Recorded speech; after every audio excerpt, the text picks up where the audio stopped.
Good morning. Welcome to Just for Today, a time of eclectic reading, sharing of perspectives, meditation, and prayer. I'm Reverend Rafe Ellis, Senior Minister and Spiritual Leader of Center for Spiritual Living Common Ground, formerly Greater Baltimore, Columbia. Today is December 27th, and I'm finishing out the year reading from the Daily Reader Just for Today. And here's what it offers us. Now that we've finally admitted our insanity and seen examples of it in all its manifestations, we might be tempted to believe that we are doomed to repeat this behavior for the rest of our lives. Not so. We know that we owe our freedom to the grace of a loving God. Surely this power can also relieve our insanity in all its forms. If we doubt this, all we have to do is think about the sanity that has already been restored to our lives. Maybe we've gotten carried away with our credit cards, but sanity returns when we admit defeat and cut them up. Perhaps we've been feeling lonely and want to visit old unhealthy buddies. Going to visit new people instead is an act of sanity. The insanity recedes into the past as we begin experiencing moments of sanity. Our belief in a power greater than ourselves grows as we begin to understand that even our brand of insanity, is nothing in the face of this power. Every human being has some level of insanity, defining insanity as repeating the same mistakes and expecting different results. We all have habits that oftentimes we don't even know where they came from. Those habits that just seem like they fall into that category of this is how it's always been. Habits that we claim as it's just my nature. And the reality of it is it's not our nature at all. It's unconscious habits. And one of the things that we teach in Science of Mind is what I learned Eastern philosophy calls as karma, is those human tendencies that are passed on from generation to generation. They continue to play themselves out. And our opportunity is to change the karma, to change those patterns for the next generations. It's what I learned in indigenous traditions, that this breath, this action, this belief affects this and the next 7 generations. It's talking about the same thing, just in different terms, which I find remarkable. And so we get to choose to change. And in order to choose to change, we have to choose to be honest about what's actually operating. To recognize that, oh wow, I am repeating the same mistake and expecting different results, and that is just plain insane. And even if what we do differently doesn't quite get us where we want to be, it's a stepping stone on the journey. Right? The path is a path, it's not a destination. Our spiritual journey is just that. It is an eternal journey. There's no graduation from being conscious. We are consciousness in form. And so we get to continuously evaluate, change, and change again, and change again. It's the newness of life constantly expressing as us. And when I finally embraced it as that, it became fun. Prior to that, it felt like drudgery. Well, here's another thing I have to change. And oh man, I thought I already dealt with this. Those kinds of messages. And now I get to change. I get to look at my behavior. I get to notice how I'm impacting others around me, how I'm impacting myself, how I'm impacting this earth that I am privileged to walk upon. And I get to shift and change and continuously come into greater and greater alignment with the wholeness of one. So that's what this reading offers us to me. So I'm going to read it one more time, take us into our time of meditation and contemplation where we just practice being present with what is.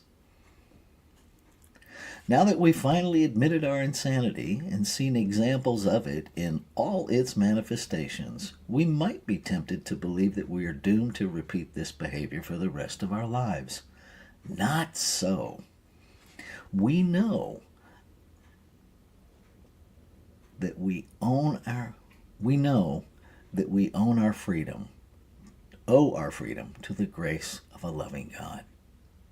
Surely this power can also relieve our insanity in all its forms. If we doubt this, all we have to do is think about the sanity that has already been restored to our lives. Maybe we've gotten carried away with our credit cards, but sanity returns when we admit defeat and cut them all up. Perhaps we've been feeling lonely and want to visit old, unhealthy friends. Going to visit new friends instead is a sane act. The insanity recedes into the past as we begin experiencing new moments of sanity. Our belief in a power greater than ourselves grows as we begin to understand that even our brand of insanity is nothing in the face of this power.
So in this moment of now, where all of life is happening, no past, no future, only the present now, I recognize one infinite being, one consciousness, one substance, one source.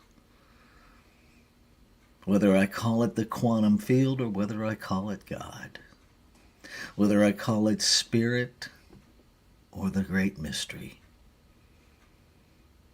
whether I call it love or whether I call it life, it is beyond a single name. It is beyond a finite definition in its infinity. It is limitless, meaning it has no boundaries. And so its very presence, its very center, must be everywhere, simultaneously. And being the singular substance, all that exists in form must be an expression of it, individualized yet never separate. This one infinite possibility, formed and unformed, seen and unseen, known and unknown, is the infinite intelligence, is the infinite substance of all life, and so all is it expressing. It must be so. And so I must be an expression of it. Made of it, the substance of it is my substance. An individualization of it. And so the infinite possibility that is consciousness itself must be my infinite possibility. Infinite change available to me as me. And so all of the patterns, all of the habits, all of the tendencies to repeat the same mistakes and expect different results are simply evidence of opportunity to express more of what I am by shifting, by changing, by embracing a greater experience of infinite possibility as me. The possibility of change by choice, by trusting that substance within me that I call God, life, love.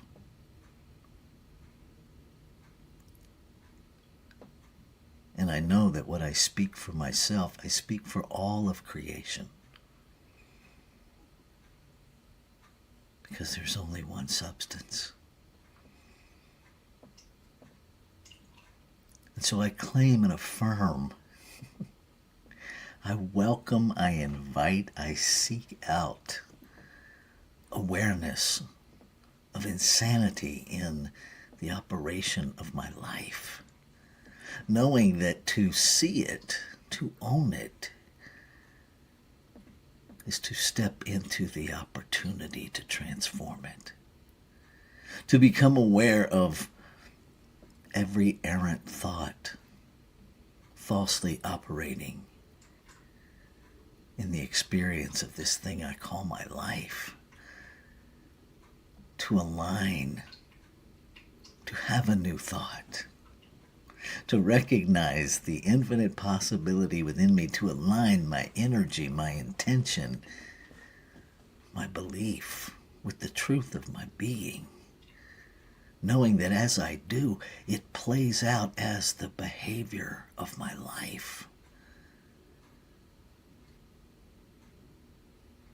That the newness plays out as sane behavior, sane beliefs, manifesting as sane behavior, manifesting as sane relationships, manifesting as a sane life, as a life of perfect alignment, a life that spreads insanity,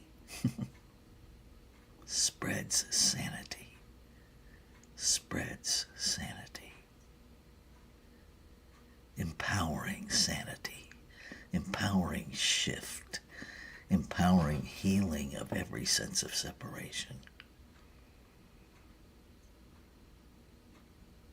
I claim it as so.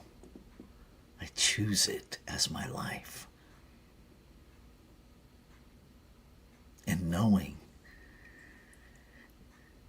that there is that perfect mechanical activity in the creative process that I call law, that operates the same for each and every expression of creation, without hesitation, without judgment, without filtering.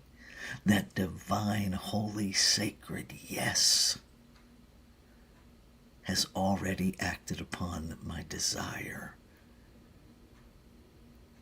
for wholeness, the desire for a return to the sanity of alignment with the truth of being. It already is. It's already done. And so I can release every sense of waiting, every sense of doubt, every sense of doubt disguised as wondering if. And I can stand in the assurance and the confidence that it's done. And I can choose to embody the I am that I am, knowing that as I embody it, it becomes my experience. It becomes my way of being.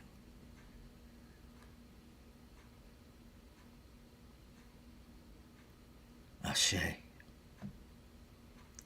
Shalom. Aho. Amin. Amen. And so it is. Namaste.